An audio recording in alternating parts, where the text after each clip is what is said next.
Here is a new update we just rolled out for all of our installations for VTiger CRM, and it's about the comments in leads, contacts, and organizations. The default will list the company that was modified the last. So let's say I do talk to Dave, and we modify Dave's record, and I put a comment here. Okay, comment, and it's saved. The next time I go back to the lead list, Dave is going to be the one at the top here.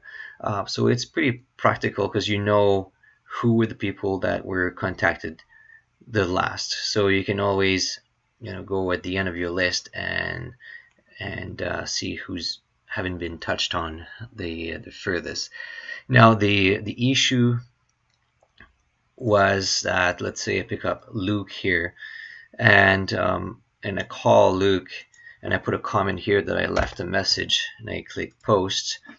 It will date stamp the comment here, and with the new update, basically when you click on leads again, Luke is going to be at the top of the list because the comments are going to update also when Luke was touched on.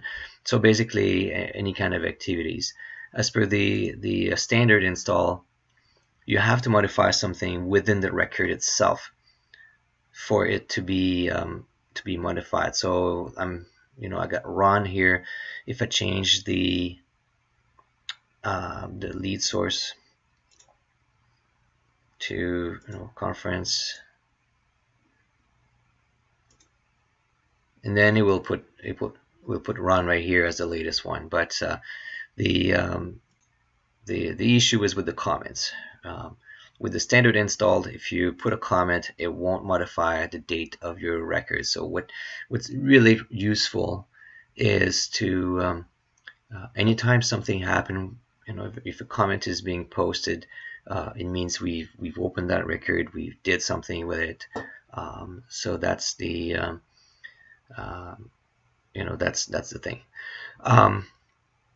It's going to, with this new update, it will behave the same way with leads, organization, and contacts. So anytime you add a comment under contacts or organization, it will behave as if you had modified something in the record, and it will put that record at the very top of the list.